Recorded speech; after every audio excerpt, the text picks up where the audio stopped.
If anyone ever tells you that making films is easy, I want you to show them that clip.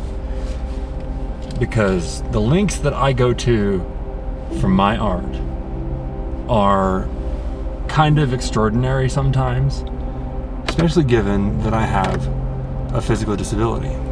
But I'm also not willing to continually let it hold me back. Today is a story about finding adventure despite the odds, and showing people that if you go looking for it, inspiration is indeed everywhere.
This is a short film about one of my favorite places in Colorado, Red Rocks Park and Amphitheater.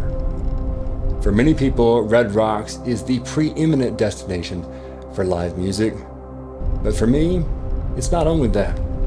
It's a place that I go to seek solace, to find adventure, and to remind myself that I'm always capable of more than I expect.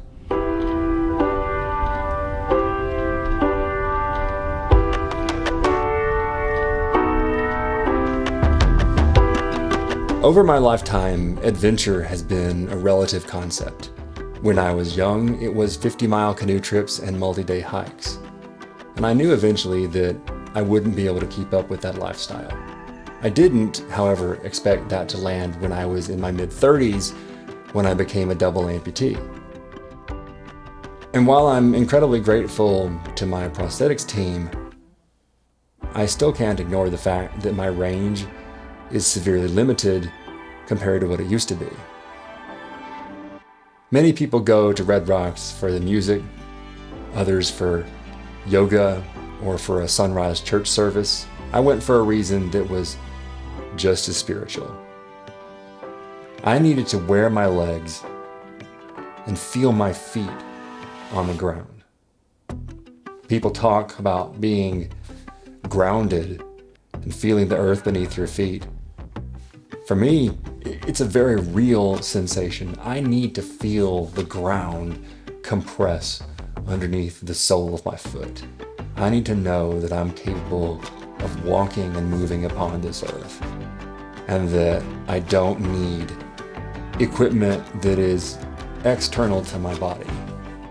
My wheelchair is very much external when I compare it to the sensation of wearing my legs, and I feel far more grounded when I'm standing on the earth. At the risk of never seeing myself in these spaces as a disabled person, I went to Red Rocks. I couldn't do much. I would get out of the car, walk away, see the sights, and walk back. But that's all that I needed.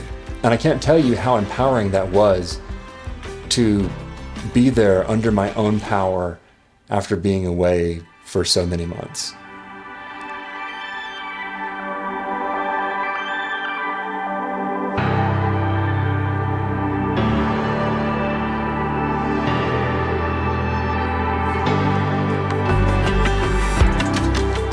I've kept this away from the channel because I didn't think it would add to the story.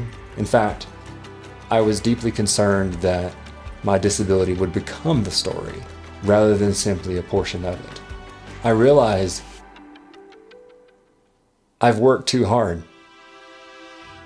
I've came too far to hide my identity off camera. I think it's important that I see myself in these spaces and that I continue to show up for the very reason that it's important for you to also see yourself in these spaces, no matter how your body may look, or no matter what struggle you have to get there. These are my goals as a creator, and it feels disingenuous for me to hide my identity behind playing to the algorithm when the true story is much more impactful. With that long ramble, welcome to episode 1. I'm Nicholas Young, an engineer, filmmaker, storyteller, and adaptive adventurer. Can't believe I'm adding that title to my list. I'm excited about the journeys we'll be taking over the next year and the chances that you'll have to meet some of my fantastic friends who also call this state home. I hope you'll stick around because the stories we have planned for you are wildly inspirational and will spur you on to new levels of conservationism and enjoyment in the great outdoors. As always, leave a like for the algorithm, comment, and subscribe, and of course, stay curious. You can hold up your split to the camera and be like, yep, price of art. Right, exactly. Exactly.